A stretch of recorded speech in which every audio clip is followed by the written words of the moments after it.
hope that's close. Hi everyone.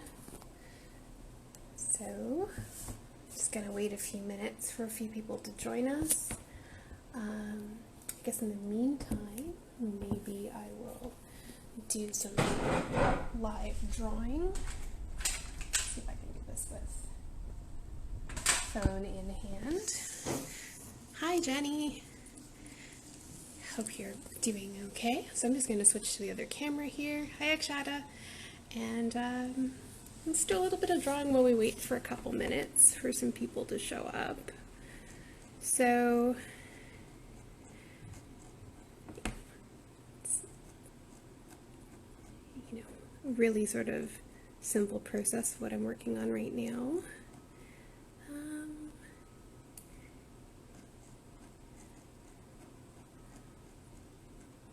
Hope everyone's having a great day, enjoying the rain. I've been really excited for it to rain. Yeah, it's been quite muggy, so I guess I welcome everyone. This is my, so my studio space at the moment, as with many people, is my home space. So welcome to my dining room, which right now is the main space that I'm using as my studio. So I'll give you a tiny tour of where I'm at right now. Hi everyone, hi Emil. Okay, so we'll start by just turning around here. So just to give you an idea, this is the kind of tiny corner I'm working in right now. It's normally my studio space is across sort of two areas in our home, but for the time that we have together, I've condensed some things just to show you sort of what my creative space is looking like at the moment. So I guess I can do some introduction. So I am Simone Sicard. I'm a visual artist. I'm also an arts manager, arts administrator.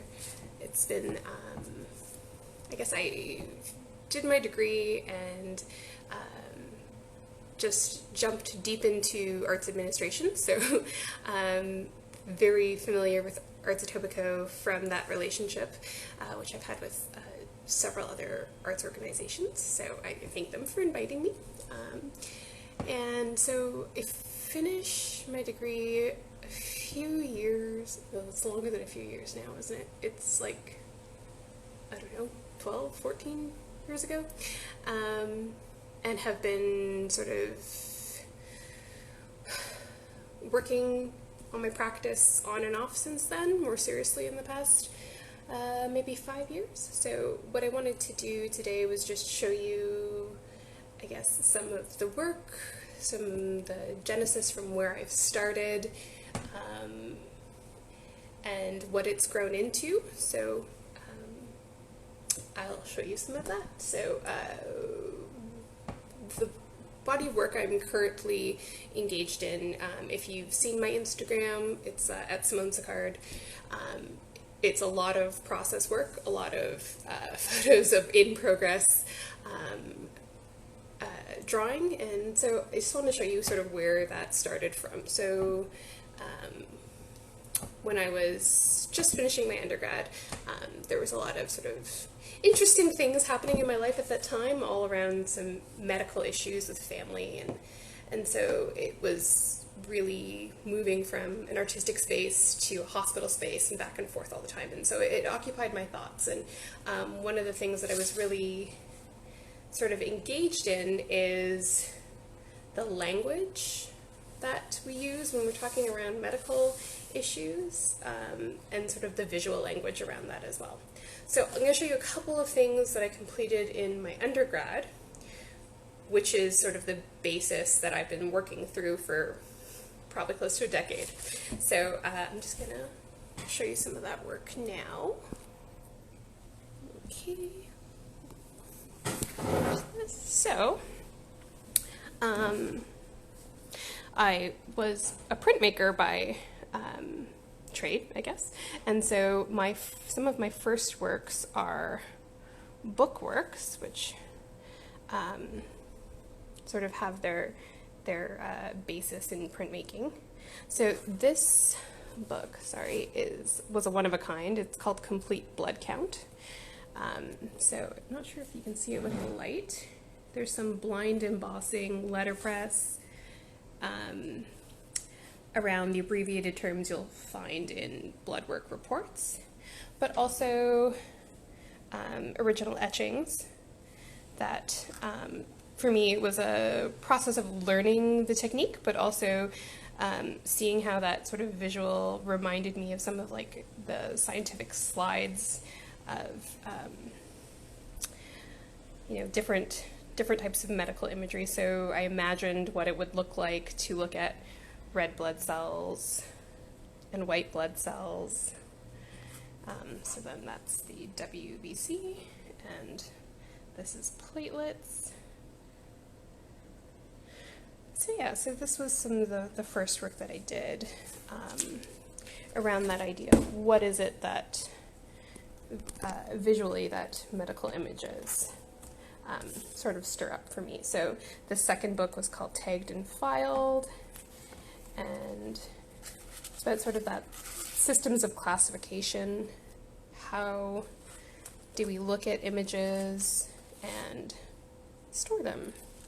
So again, referencing things like Petri dishes and filing cabinets and how we identify. This is also, all of these are, they're prints that were maybe not successful, that I couldn't pull as efficiently as I had hoped.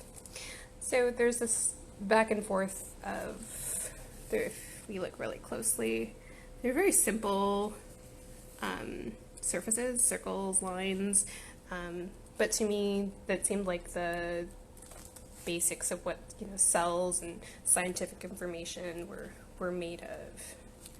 So this was where sort of I left my book works, and to give you a better idea, so this is some of the larger etchings that I created. It's really difficult to get a good view. This is sort of a chronic problem with my work, is that it's really difficult to see the size of it. So just my hand for scale there. And I'll just show you a few of these. So, this one. And again, I'll just zoom in here for scale for you. Scale is really important in my work. Very difficult to use this vertical frame for a horizontal image. And again, scale is super important in this work. Yeah, so these works are from when I had access to an etching press, which was a lovely long time ago. And so these were some other works, again, dealing with that idea of medical images and Petri dishes and scientific information. So some of these were very much just working with what was on the plate. This was a discarded plate that I just reworked and reworked. I actually really loved what happened from there. And then some of them were based on actual items. So this is based on neurons, brain neurons. Can't remember what the actual name of them is at the moment. And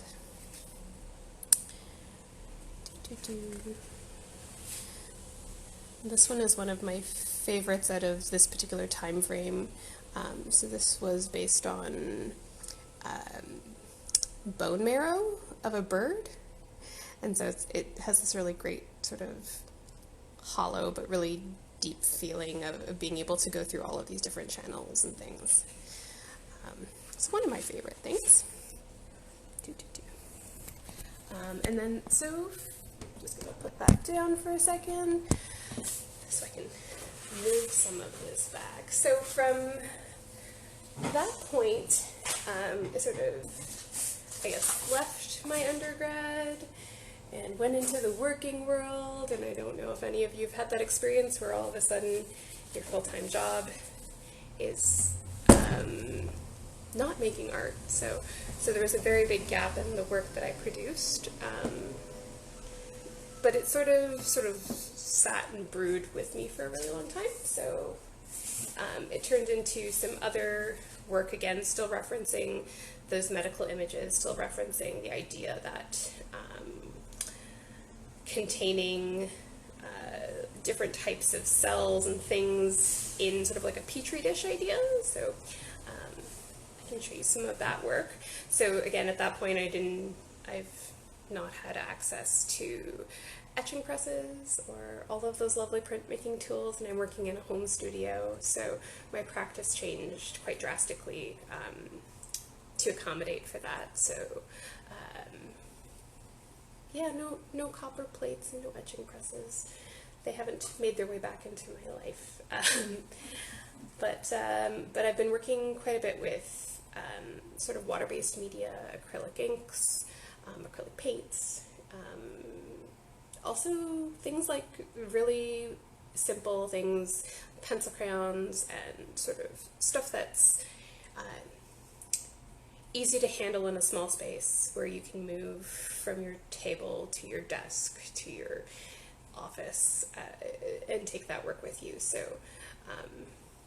this whole COVID thing of having to work at home is sort of not new to me. This is a regular part of my practice. So I'm going to show you some of the work then that I started doing after I left the resources that I had when I was at UCAD. So let's do that. So also, I'm sorry about the lighting, guys. It's usually quite nice and bright, but that rain that I love is making it less bright in this space. So there's these pieces. Again, they're actually quite a bit smaller than the work, the previous work, but still has some of that like small, very small detail in it. And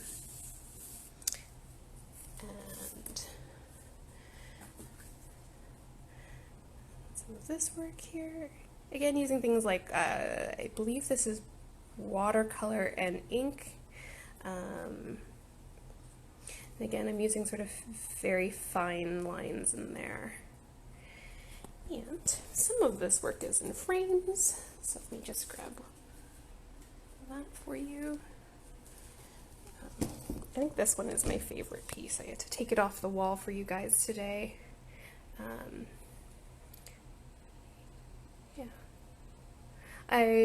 In my entire undergrad work, I never worked with color, so it was quite interesting to be out of a printmaking studio and all of a sudden have a million palettes. Not that there weren't a million colors in the studio that I had, but I just hadn't utilized them. A lot of my work was really about line in that space.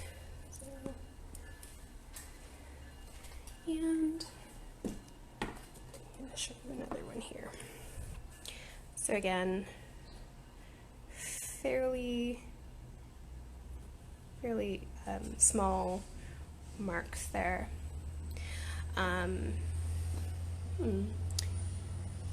But so this work is sort of, you know, it's very controlled. It's a very sort of, I wonder if you guys can hear the train going by. I'm right by at the train station, so it gets quite loud sometimes. The work that I've been doing is sort of very controlled. They're tiny marks. They're not necessarily following any particular predetermined composition. They're usually responding to either what's already on the page or responding to how I feel or the direction that I've moved the surface in. So it's very intuitive. I sort of sat with this work for a long time, thinking about what it could be, what it's referencing. How do I feel about this idea of medical imagery and scientific imagery and this sort of like imagined visual language? So then I went through a really long period where I didn't make any work. And then I started sort of simplifying the work that I was doing and removing all of that color, which I found was always sort of like unresolved.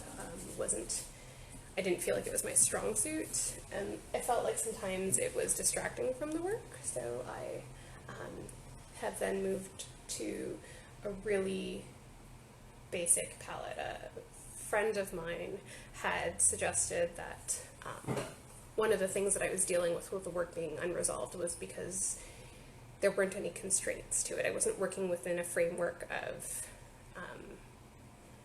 a palette, a color palette, or a composition, so it felt a little out of control for me. So I started doing other work, and I'll show you that now as well. Oh, that was my kitchen. You guys got a full view of my kitchen. So, similar to the work that I'm currently doing, I started this series a few years ago when I was doing a residency at Sparkbox Studio, which is a great little place out in Prince Edward County. If you are not familiar with them, I would suggest if you're an artist, you should go check them out. It was a great space to be in to do some work. So this work was about setting constraints, setting parameters that would help sort of define the work. So it started with saying that I would only use one pen, and that I would only use one shape. So it was a repeatograph black pen. I'll show you my pens later because they're a big part of my work. And it's a hot pressed watercolor paper. It's really sort of as basic as you can get in terms of materials. And then the one shape is a triangle. Pretty early on, I made the decision that all triangles had to have intersecting they had to be connected by their points, which creates this like really interesting sort of web mesh feeling for me.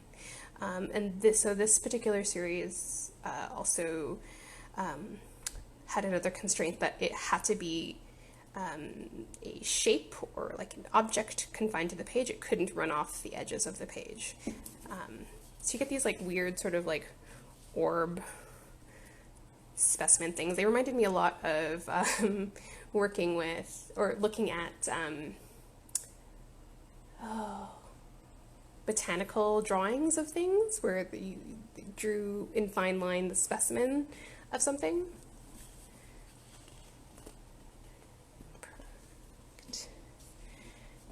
Some of them are obviously more successful than the others. And again, I've got some of these in frames, so I'll get those for you now as well. My favorite ones are in frames.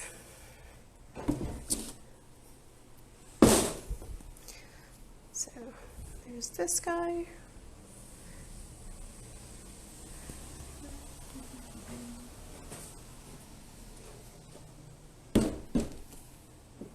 Again, I'm sorry about the lighting, guys. If you have any questions for me, please feel free to pop them in that chat box. Happy to answer any questions you might have. So this is one of my favorites. It feels a bit like objects pulling away from each other.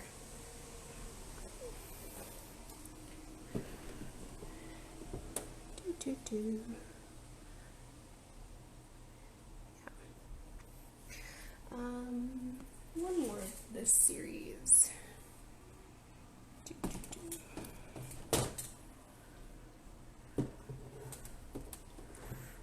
I really like this one. It sort of reminds me of some sort of like old like cartoon person screaming at the moon or something. It's fun in my mind. Yeah,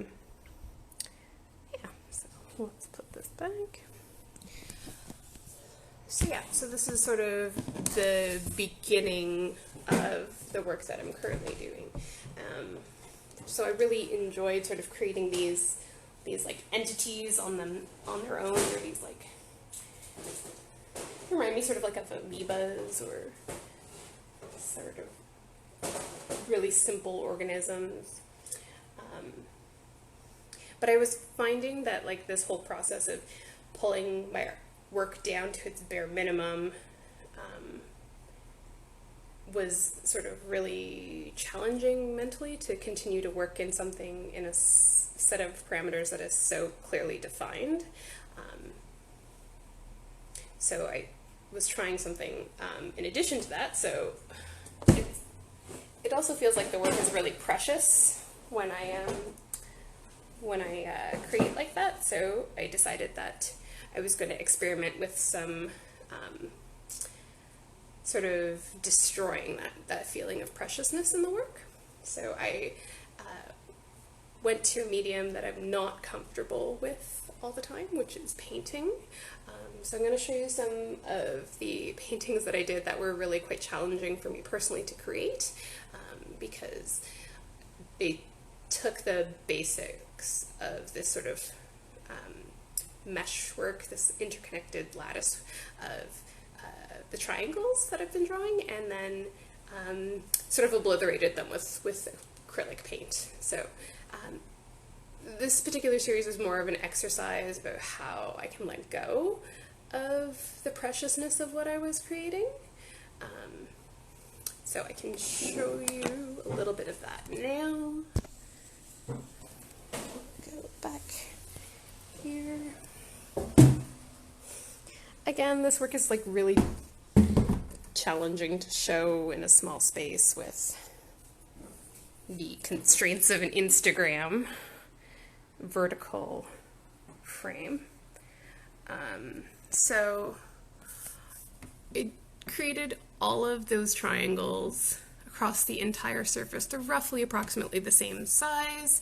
I was really careful about it being consistent, and then I covered it in paint. In colors I'm not comfortable with, and in a sort of like really free kind of just playing way. So this was an exercise for me on not valuing the preciousness of my work. It's something that I think that like every printmaker is aware of, and probably every artist, is like that the clean surface and the value of the clean surface. So people call it like white page syndrome.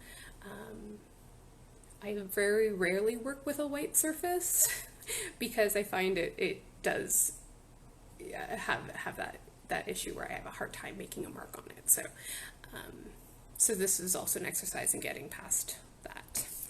I'm gonna pull up another sort of exercise here. I think this one is upside down.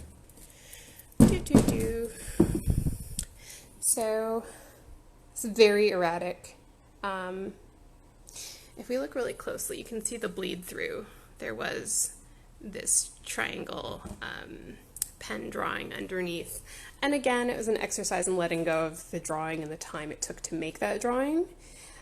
And so that was all painted over. Also an exercise in using color, which I'm not comfortable with, specifically these particular colors, that yellow and beige color that it's a gross color. And there's one more in this particular series. Oops, they're all falling down. Again, you can see there in the corner, there is that triangle lattice work. I've also included some letraset in this work to be a little more direct in that idea that there's a symbol and a language hidden in all this information.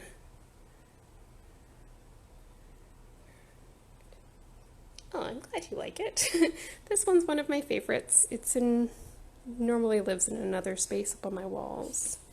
Okay, so, oh, hi Stephanie. Okay, so I'm just gonna turn the other camera back around here while I put some of this down. So this work was all sort of an experiment about letting go the preciousness of what I was doing in terms of creating all of these triangles. Sorry, guys.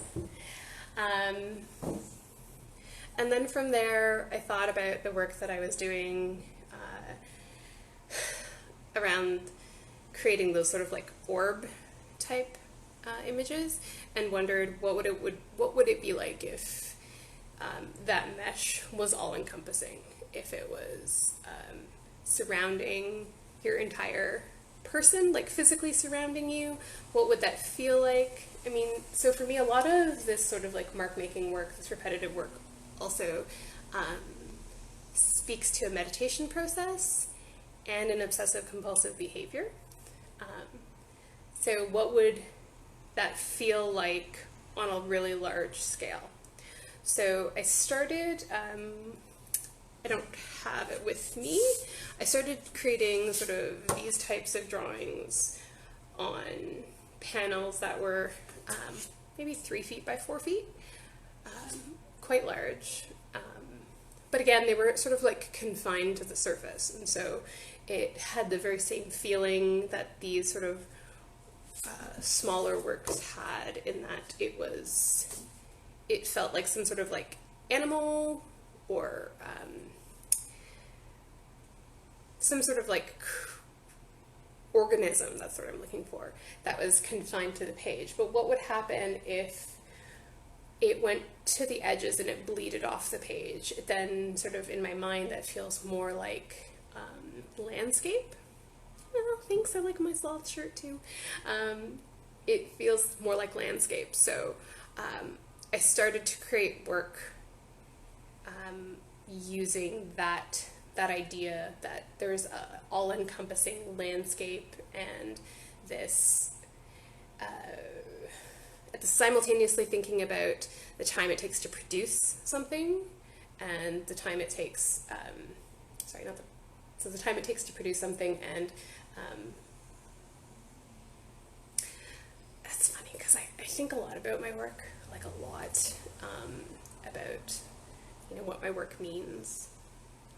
And I haven't quite finished thinking this one through because I'm still in the midst of creating it, but I wanted to show you guys sort of the very large work that I am creating. So we're just going to go for a little walk over to the other side of my living room and hope I don't drop anything else. So this is the work that you've been seeing if you've followed my Instagram. So again, scale is super important in this work to give you an idea of how big these marks are. That's my finger. And we'll go for a little walk across the surface of this particular piece. So this piece is composed of, ideally when it's finished, will be 5 panels, working modular as I live and work in small space. So it'll be comprised of 5 panels, and each panel is 4 feet long. And so right now this is 12 feet completed, and I have another panel on the table that I'm working on. Ideally, when this is done, this is 20 feet of really, really tiny triangles. So that's probably about accurate on your screen there to the size that I'm working at. So the idea is, when you sort of stand in front of it, that it is going to create some sort of visceral feeling of unease in terms of like how much time, and to like really think about the physicality of creating the work. I have sore hands on a regular basis from drawing this. So the length of time it takes to do one of these panels varies. So for instance, I hope I'm not making you guys motion sick with all this moving around. This first panel took several months. I think it took close to 6 months, I'm going to say, to do this panel. And some of that has to do with sort of how much density there is in those areas. So obviously the denser the mark making, the longer it takes. The second panel was much less time. As you can see, it doesn't quite have as much surface area covered by really dense marks. There's some more open mesh in there. And then the third panel, I honestly couldn't tell you how long it took to complete. Obviously, this is being done around my day job. And so when I'm not making art, when I'm not busy with these panels, I'm doing some sort of arts management work, which unfortunately distracts from the time that I'm spending creating. So we're just going to head on back over to my table here, and I'm going to show you the one that I'm working on.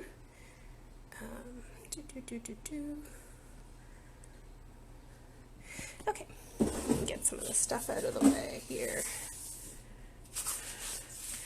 So unfortunately the panel is so big that it often has to function as a table. So I usually cover it with paper in order to protect the surfaces. So to give you an idea, this is a very large dining room table. It seats 8 people on a regular basis. So that's how large these panels are. And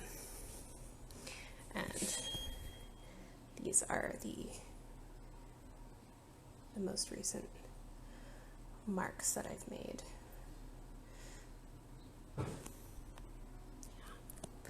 So, I don't know if you can see the sort of like evolution of the work that I've been doing since sort of, I guess, over the past 12 years, as well as I've sat with it for a really long time. It's moved away from sort of very explicitly being about medical images, and is more now sort of looking at the interconnectedness and the way that things connect together.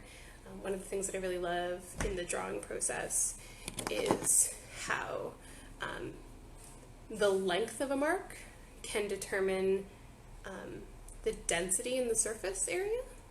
And so if I'm feeling really tired or my hands are hurting, the length of the mark changes and creates this really sort of like open mesh area.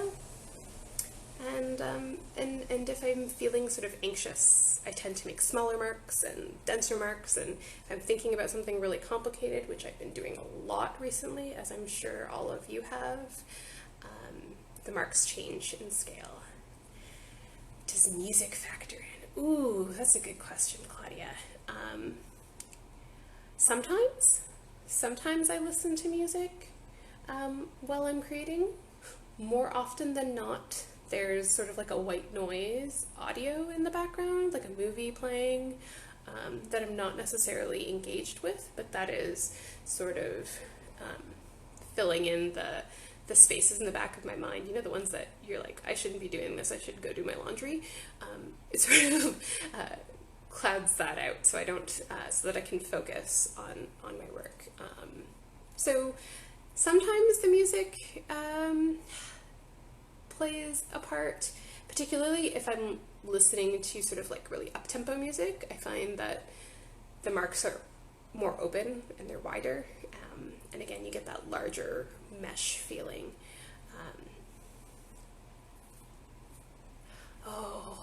That's a good question, Stephanie. How much emotion is invested with each piece? Do you find yourself holding on to pieces that you might be more emotionally invested in? Yes, yes. I'm actually really invested in this body of work that I'm doing right now. There's a time investment. There's definitely emotional labor. The amount of time that I've been working on this particular project it's been just over a year now, and so it's been a really difficult, challenging year. Again, as I'm sure it is for most people. So there is a lot of there's a lot of meditation going into this work. So I've worked through a lot of emotional, stressful issues while creating this work. So it is quite personal. I don't know if you read my in progress posts about this work, you'll often see sort of like maybe obtuse comments about things, and it's usually because I am working through something at that particular moment in time, and this drawing interconnected triangles is helping me work through that. Yeah. Do you guys have any other questions? Yeah. Oh, I forgot to mention this this large body of work that I'm working on now, these wooden panels, is being supported by an Ontario Arts Council grant. So I'm also emotionally invested in that because that's my first, the first individual grant that I've received. So I was quite excited to receive the grant, and quite excited to be able to do the work involved in it. And I just want to show you guys a couple other little fun things that I've been sort of working on. When I find that this is too much, I sometimes step away and create other small things. So I'm just going to show you a couple of those. So I've been doing some sort of like weird funky drawings on Japanese paper, which I really enjoy. These little trading card type things here were an experiment with a group of artist friends that I have. We sort of meet up every so often and create some fun little work and talk about our practice, both artistic and professional. But where can people see and buy your work? So, you know, that's actually probably part of my practice that I have not been really great at. At the moment, if there's something that you see on Instagram that you love, you could message me and we can make arrangements. My website, SimoneSicard.com, will at some point in the near future have items up for sale. I really love these little pieces. It's funny because I was talking about the preciousness of work, and for me, these are like the epitome of precious. You sort of like wrap them in little gold papers and very carefully hold them in place with gold string.